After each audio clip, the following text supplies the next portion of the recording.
She stood there with a smirk, holding a bat in one hand and shards of my car's side mirror in the other. My brand new car, the one I'd saved up for years to buy, now had a massive dent running across the door, and the paint was scraped down to bare metal. I could hear my heart pounding in my ears, but I didn't yell. I didn't threaten. I just smiled back because I already knew exactly how I was going to make her regret it. Asterisk. The day I bought my brand new car was supposed to be one of those milestone moments you remember for the rest of your life. I'd been driving the same old sedan for nearly a decade, the kind of car that rattled when you hit 40 miles an hour and smelled faintly of burnt coffee no matter how much you cleaned it. I'd been saving for years, cutting back on dinners, out, skipping weekend trips, and taking on extra work whenever I could. When I finally signed the paperwork and drove that sleek silver beauty off the lot, it felt like every late night and early morning had been worth it. The leather seats still had that rich new car smell. The dashboard sparkled without a single scratch, and the paint gleamed like liquid metal in the sun. I remember the exact moment I turned into my neighborhood, proud and a little giddy, imagining how good the car would look parked in my driveway. My house wasn't anything extravagant, just a clean, well-kept single-story with a neat lawn and a few flower beds my mom helped me plant last spring. But I took pride in it, and that pride extended to my new car. I wanted it to sit right there in front, a little symbol of how hard work pays off. Unfortunately, there was one person in the neighborhood who seemed determined to make sure no one else felt good about anything Karen. Technically, her name was Karen Dawson, but in my head, she was just HOA Karen, the self-appointed queen of the Homeowners Association. She wasn't just the president of the HOA. She acted like she was the mayor, sheriff, and judge of the neighborhood rolled into one. She had this uncanny ability to make everything into an issue. If your grass was an inch too high, she noticed. If your trash can was still at the curb 20 minutes after the garbage truck came by, she left a warning note. I'd had a few run-ins with her before, little things like her claiming my porch light was too bright or suggesting I should repaint my fence to match the community aesthetic. As I turned onto my street, I spotted her right away. She was standing at the edge of her driveway, arms folded, watching like she had been waiting for something to happen. Her house was directly across from mine, which meant I could see her from my living room window more often than I cared to.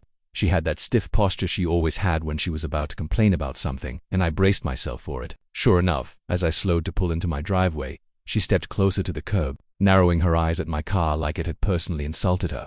"That's new," she said flatly, her voice carrying across the short distance between us. "Yep," I said with a smile, hoping to keep it civil. "Just picked it up today," her lips pressed into a thin line. "It's flashy. You know, the HOA has guidelines about what kind of modifications are acceptable in the neighborhood." I blinked at her, not entirely sure I'd heard her right. "It's not modified," I said, stepping out of the driver's seat. "It's a stock sedan. Bought it right off the lot." She gave a little shrug that somehow managed to drip with condescension. "Still, we try to keep a certain atmosphere here. People don't need to be showing off." I resisted the urge to roll my eyes. "It's just a car, Karen. Have a good day."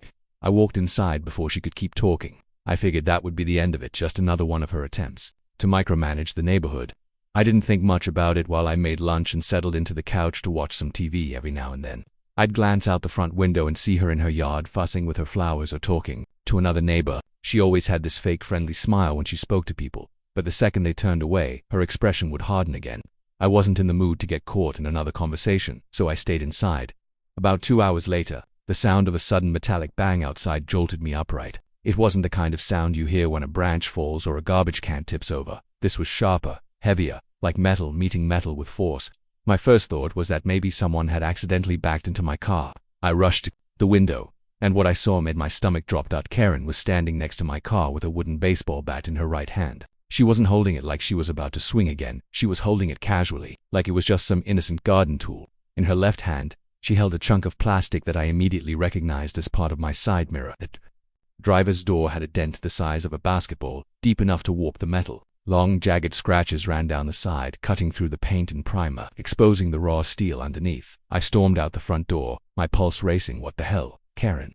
I shouted, walking straight toward her. She turned toward me slowly, like she was surprised to see me. "Oh, this." I tripped, she said matter-of-factly, gesturing toward the bat. "I was carrying this while checking on my flower beds and stumbled." "It's not my fault your car was so close to the sidewalk. That's my driveway," I snapped. "And you didn't trip, you smashed it." Her face didn't change. "If you want to be dramatic about it, fine, but accidents happen. Maybe you should park something less delicate in front of your house." I wanted to scream at her, but something in the back of my mind told me to stay calm. Yelling wouldn't fix my car, and if I lost my temper, she'd twist the story to make me look like the aggressor. So instead, I pulled my phone out of my pocket and started taking pictures from every angle of the dent. The scratches, the broken mirror, even the bat in her hand. Karen started shifting uncomfortably, muttering about how it wasn't necessary. It's necessary, I said coldly.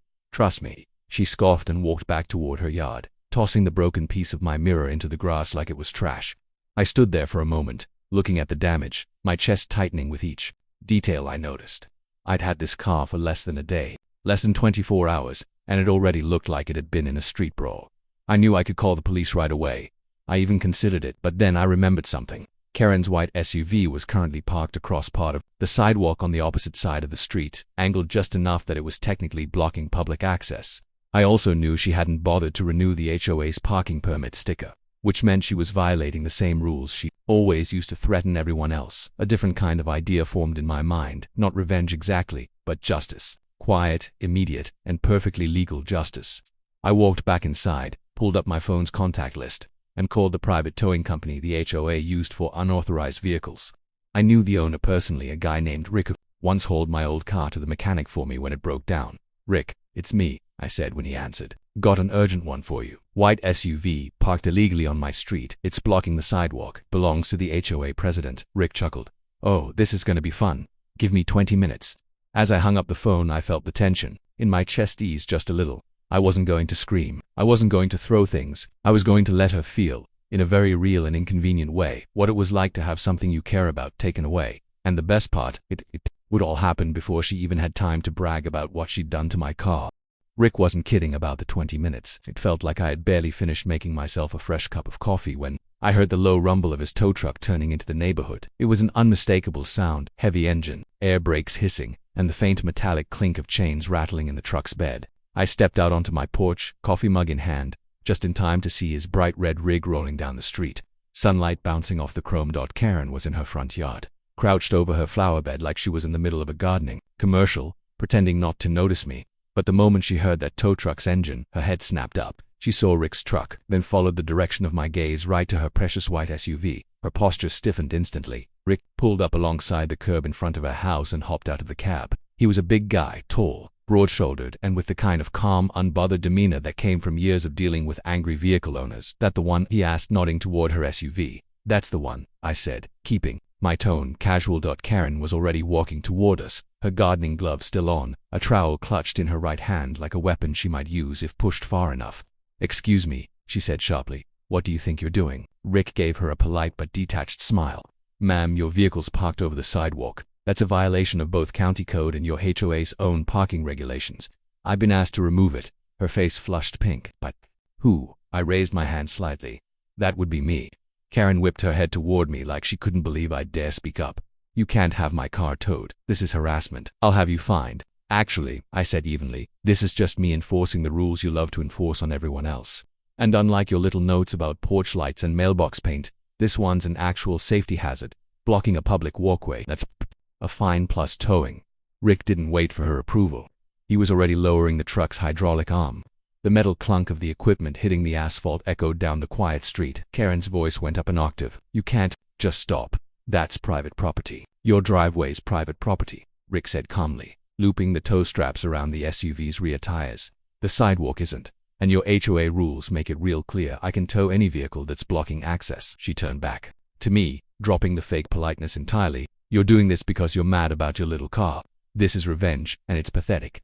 I sipped my coffee, letting the steam drift up into my face. "No, Karen, this is called accountability. You damage someone's property and walk away like it's no big deal. Actions have consequences." Rick had the SUV's back wheels lifted off the ground before she could argue more. The sight of her car leaving the pavement seemed to flip some kind of switch in her. She stepped directly in front of the tow truck, planting herself like a human barricade. "You're not taking my car." Rick sighed and pulled a small card from his pocket. "Ma'am, obstruction of a tow is illegal. If you don't move, I'll have to call the police and they'll be the ones explaining the rest to you." The threat of the police seemed to rattle her. She hesitated, looking from Rick to me, calculating whether this was worth the fight. Then she stepped back, muttering something under her breath about lawsuits and overstepping authority. The tow truck's hydraulics whined as Rick hoisted the SUV fully into the air. The white paint gleamed in the sun, but I noticed the front bumper had a couple of fresh scuffs and scratches, probably from how she'd parked it half over the curb. I made a mental note to mention that if she ever tried to claim her car was pristine before I wrongfully towed it. As Rick climbed back into the driver's seat, Karen called out, "You're going to regret this." I shrugged. "We'll see." The truck rolled away with her SUV swinging slightly in the harness, disappearing around the corner toward the main road. The sound of the diesel engine faded, replaced by an almost eerie quiet. Karen stood in the middle of her yard, hands clenched into fists at her sides, glaring at me like she could burn a hole through my chest if she stared long enough. I gave her a small, deliberate smile before turning to head back inside. I figured that would be the end of it for the moment. She'd stew for a while, call the impound lot, and find out exactly how much it would cost to get her SUV back. With the tow fee, the daily storage fee, and the ticket she'd inevitably get for blocking the sidewalk, it was going to be a costly afternoon for her. But I underestimated just how quickly Karen could shift from seething to scheming. Not 20 minutes later, there was a sharp knock on my door. Not a friendly knock. The kind of knock that says, "I'm here to make your life miserable." I set my coffee down and opened the door to find Karen standing there, minus the gloves now, but still, in her gardening clothes. She had that look, chin slightly raised, lips pressed tight, eyes narrowed like she was about to lay down the law. "You need to call the tow company and tell them to bring my car back," she said without preamble. "No, I don't," I said, leaning casually against the doorframe, her voice sharpened. "If you don't, I'll take this to the HOA board. You've violated." I cut her off. "Karen, your SUV was blocking public access. I had every right to have it towed. If you want to involve the HOA, go ahead. I'll be happy to bring my security camera footage of you smashing my car with a bat to the meeting." For the first time since the whole thing started, I saw her expression falter. Just a flicker, the briefest crack in the armor, but it was there. "That was an accident," she said, though with less confidence this time. "Accidents don't usually involve swinging," I said, crossing my arms. She shifted tactics. "Look, I'll pay for part of the repairs to your car, if you just drop the towing thing. No police, no board meetings, no drama." I almost laughed. "Part of the repair?" "No, Karen, you're paying for all of it. And you'll be covering your own tow fees, too. Actions, consequences." Her nostrils flared, and for a moment I thought she might try to push past me into the house. But instead, she stepped back and they gave me a smile that didn't reach her eyes. "Fine, we'll see how this plays out." She turned on her heel and walked away, the sharp click of her garden clogs on the driveway sounding almost like punctuation to her threat. I shut the door and locked it, then went straight to my desk to back up all the camera footage from earlier. I wasn't about to give her the chance to claim I had no proof. The rest of the afternoon was strangely quiet. I half expected her to come back with some sort of official HOA notice or even a police officer to try to intimidate me, but nothing happened. I checked my security cameras a few times, half expecting to see her snooping around my car again, but she stayed in her house. Later that evening, I got a text from Rick Suves in the lot. She already called, but didn't want to pay the release fee yet. "Guess she's hoping you'll change your mind." I texted back. She'd be waiting a long time. When I went to bed that night, I thought about how quickly the whole day had turned. I'd woken up proud and happy about my new car, and now it sat in the driveway with a massive dent, a busted mirror, and scratches down the side. But I also thought about the look on Karen's face when her SUV was lifted off the ground, that sudden realization that her own rules could be used against her. That was something. What I didn't know was that the next morning would bring a whole new round of fireworks, because Karen wasn't done. Not by a long shot. The next morning started off strangely quiet. Too quiet. For a moment I wondered if Karen had finally decided to swallow her pride and just let the whole thing go. But then I remembered who I was dealing with. Karen didn't let things go. She reloaded and came back swinging, usually in the pettiest way possible. I was halfway through my first cup of coffee when I noticed an email notification pop up on my phone. The subject line read, "Urgent, HOA board meeting attendance required." I didn't have to open it to know exactly whose fingerprints were all over it. Still, I tapped the screen, and there it was. The meeting was scheduled for that evening at the neighborhood clubhouse, with the incident between myself and another homeowner as the primary agenda item. They didn't mention Karen by name, but the phrasing reeked of her style, vague enough to sound official, yet pointed enough to cast suspicion. I actually laughed. Of course she was going to drag this in front of the board. She probably thought she could twist the story into me being the aggressor, paint herself as the victim, and rally a few of her allies to her side. But she didn't know I'd spent the previous night saving copies of every bit of security footage from multiple angles, along with close-up shots of the damage to my car. I was ready for this. The day crawled by. I ran errands, kept busy, and tried not to waste energy thinking about how the meeting might play out. But by the time evening rolled around, I had that quiet, determined energy you get when you know you're walking into a fight, not a brawl, but something that was going to leave someone bruised. I printed out still images from the video, tucked them neatly into a folder, and grabbed my tablet so I could play the actual footage if things got heated. When I arrived at the clubhouse, a few neighbors were already milling around inside. The HOA board sat at a long folding table at the front of the room. 3 men and 2 women who all looked like they'd rather be anywhere else. Karen, of course, was there too, seated just off to the side with her arms folded and an expression that hovered between smug and sanctimonious. She gave me a little smirk as I walked in, like she already knew she'd won. I took a seat in the second row, deliberately close enough to make eye contact, but far enough to give her space to stew. The meeting started with the usual formalities: approval of last month's minutes, discussion of landscaping budgets, all the boring HOA stuff that made most people zone out. But I stayed sharp, waiting for my name to come up. It didn't take long. Next item, the chairman said, adjusting his reading glasses. There was a dispute between two homeowners yesterday involving vehicle damage and towing. Karen Dawson, you asked for this to be addressed. You have the floor. Karen stood, smoothing down her blouse as though this were a court trial. Thank you. Yesterday I experienced a highly inappropriate and frankly hostile act from my neighbor, Mr. Miller. She didn't look at me. She kept her gaze locked on the board, playing to her audience. Without any valid reason, he had my vehicle towed from in front of my home. This was done out of spite, following a minor incident involving his new car. An accident, mind you. I stumbled while gardening and accidentally brushed his vehicle. He reacted in a disproportionate manner, costing me hundreds of dollars in fees and causing me unnecessary distress. She paused for dramatic effect, clearly expecting sympathetic nods. This kind of behavior is toxic to our community. It creates hostility and distrust. I'm requesting that the board issue a formal warning to Mr. Miller and reimburse me for the towing expenses from the HOA budget. It took effort not to laugh out loud at that last part. She actually wanted the HOA, meaning everyone's dues, to pay for her mistake. The chairman glanced in my direction.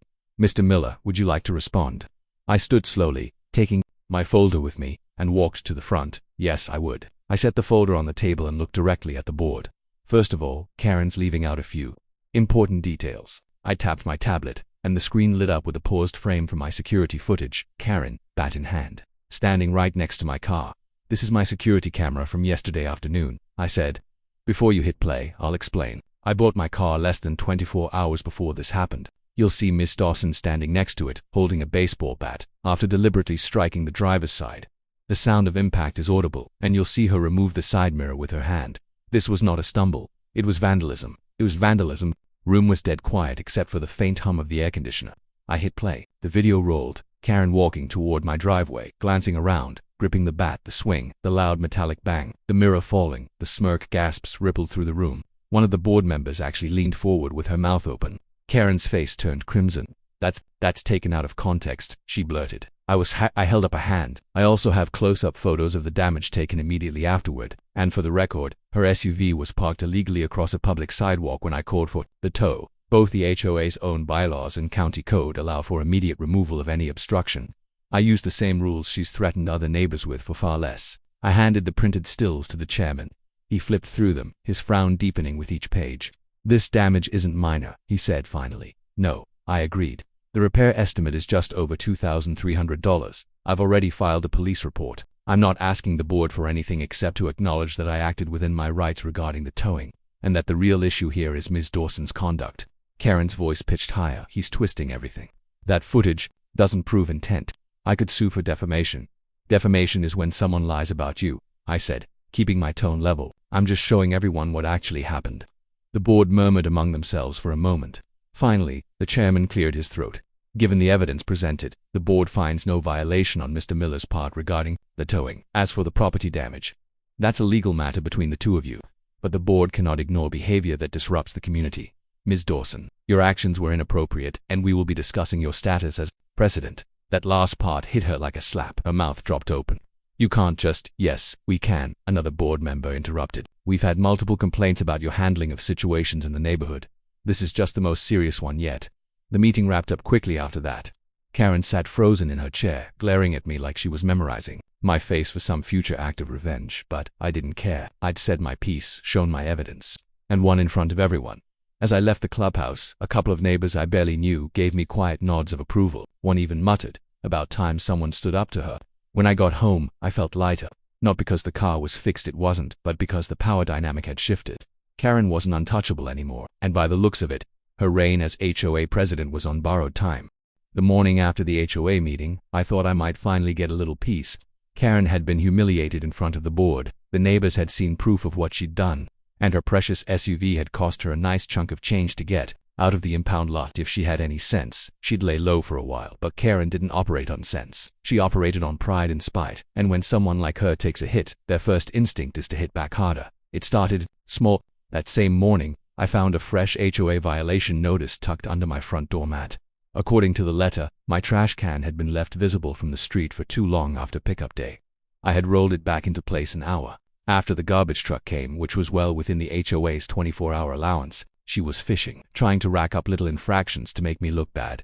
I tossed the notice in the shredder the next day. It was a complaint about my lawn, that it was slightly uneven and not in line with community landscaping standards. That one made me laugh out loud. My grass was trimmed so neatly it could have been a golf course. She wasn't even pretending to be subtle now. On the third day, I noticed something different. The air felt colder between me and some of the neighbors. A few people who normally waved when I drove by now avoided eye contact. One neighbor I'd chatted with at the mailbox a week earlier suddenly seemed in a hurry to leave when I walked over. That's when it clicked. Karen was doing what she did best, spreading her own version of the story. I could almost hear how she spun it. "Oh, you know how it is. Some people just can't handle rules. He's been aggressive lately. Had my car towed for no reason. Totally overreacted about a harmless accident." And because she'd been HOA president for so long, some people still gave her the benefit of the doubt, but there were others who knew exactly who she was and didn't buy into her performance. One of those people was my next-door neighbor, Tim, a retired firefighter with a calm, no-nonsense attitude and a knack for reading people. One evening, as I was watering my flowers, Tim wandered over. "She's on a tear," he said without preamble.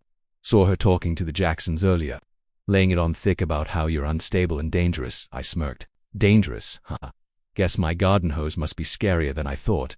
Tim shook his head. "She's trying to turn the neighborhood against you, but don't sweat it. The folks who've lived here long enough know her playbook." That was reassuring, but I still didn't like the idea of her trying to poison the well. I decided to keep my head down and let her burn herself out, but I also kept my security cameras running, just in case. That just in case came sooner than expected. For days after the meeting, I woke up to the sound of someone tapping. No, more like scratching at my front door. I grabbed my phone and pulled up the live feed from the door camera. The image came into focus, and my jaw tightened. Karen was standing there, wearing her oversized sunglasses even though it was barely sunrise, holding a clipboard and what looked like a measuring tape.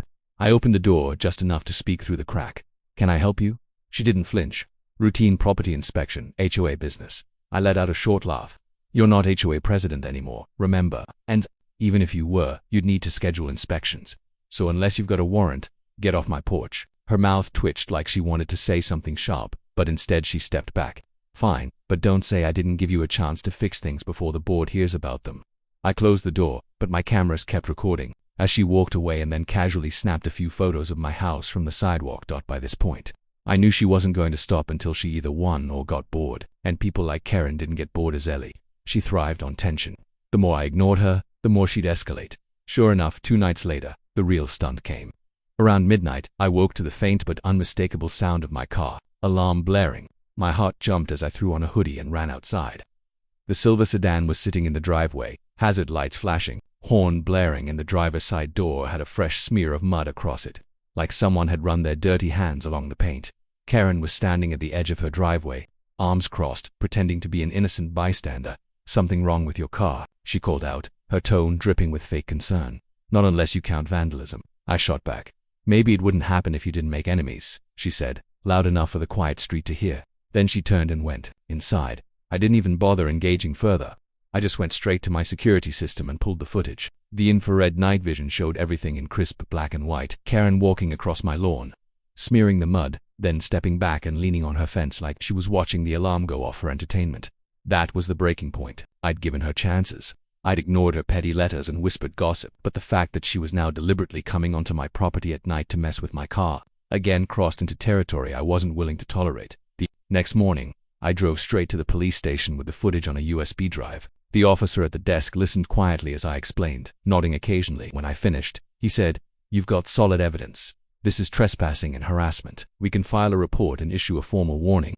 If she does it again, we can escalate." That was good enough for me. I wasn't looking to have her arrested, not yet anyway, but I wanted an official paper trail, something she couldn't twist or erase. By that evening, a patrol car rolled into the neighborhood. I was in my front yard when the officer knocked on Karen's door. She answered, looking shocked to see a uniform on her porch. I couldn't hear everything, but the officer's voice carried enough for me to catch words like complaint, trespassing, and stay off his property. Karen glanced in my direction once, eyes blazing, before muttering something to the officer. He handed her a slip of paper, probably a copy of the warning, and left. That night was the first time in a week that I slept soundly, not because I thought Karen had learned her lesson, But because I knew the next move she made would only dig her hole deeper, little did I know, the real fireworks were still ahead, and they'd explode in a way that would end this feud for good. Karen didn't speak to me for almost a week after her SUV got towed. She would see me outside, watering the lawn or washing my newly repaired car, and she'd turn away like she couldn't even stand the sight of me. But I knew her silence didn't mean she'd given up. If anything, I suspected she was plotting her next move. Karen wasn't the type to just let something go. For people like her, the idea of losing was unbearable. So, I stayed alert, waiting for her to slip up. Little did I know, her final mistake was going to be so big that it would seal her fate in the neighborhood forever. It started on a bright Saturday morning. I had decided to give my car a deep clean inside and out, partly because I enjoyed keeping it spotless, and partly because I knew it annoyed Karen to see it gleaming in my driveway. As I was vacuuming the interior, I noticed her pacing across her front yard, talking on her phone with quick, sharp movements. She kept glancing at me, her face tight with frustration. I couldn't hear exactly what she was saying, but from her tone, I could tell she wasn't just chatting with a friend. After a few minutes, she disappeared back inside her house. By noon, I heard the rumble of an approaching vehicle. Looking up, I saw a local police cruiser pulling into the street. 2 officers stepped out, one heading toward my driveway and the other toward Karen's. The first officer approached me, asking if I was the owner of the silver sedan. I said yes, and he told me they had received a call about a possible stolen vehicle matching my car's description. My jaw almost hit the ground. I knew instantly who had made that call. Karen must have told them I stole my own car in some ridiculous attempt to get me in trouble. Fortunately, I had everything in order: registration, insurance, bill of sale, and even the financing paperwork. I handed it all over without hesitation. The officer looked through them and, within 2 minutes, confirmed everything checked out. But here's the thing, they couldn't just walk away after that. Filing a false police report is a serious matter, and I told them I had good reason to believe Karen was the one behind the call. I showed them the past incident reports, the repair receipts for the damage she caused, and the security footage from the day she smashed my car. The officers exchanged a glance that said they'd heard enough. They went across the street and knocked on Karen's door. I could see her through my front window acting like she didn't know what they were talking about, but her face gave her away. She looked cornered, like she was caught trying to steal from the cookie jar. After about 10 minutes of back, the officers returned to me, confirming that the call had come from Karen's phone. They took my statement, assured me they'd be pursuing charges for the false report, and told me to keep my security footage in case the matter went to court. When they left, Karen stood frozen in her driveway, glaring at me. "You think you've won, but this isn't over," she spat. I didn't even bother to respond. By that point, she had already lost. Word of what happened spread through the neighborhood within hours. People were talking about it on the community group chat, and several neighbors I barely knew started coming up to me, offering support and saying they'd been waiting for someone to finally stand up to her. Apparently, I wasn't the first person Karen had harassed, but I was the first to actually push back hard enough to make it count. 2 days later, I received a call from the police department telling me they were officially charging Karen with filing a false police report. She would have to appear in court, and if convicted, she could face fines or even community service. I knew this wasn't just about legal consequences. This was about stripping her of the power she wielded in our HOA like a weapon. And sure enough, at the very next HOA meeting, a motion was brought up to remove her from her position as president. It was unanimous. Every single member voted her out. She didn't even fight it. She just sat there, pale and quiet, while the vote passed. The new president, a soft-spoken older man named Bill, came to me afterward and apologized for everything that had happened.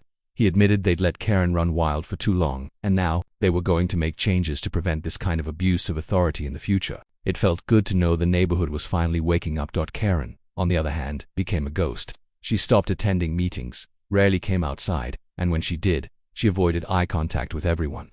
Her once perfectly kept yard began to look unkempt, and eventually, a for sale sign appeared on her lawn. A month later, a moving truck arrived.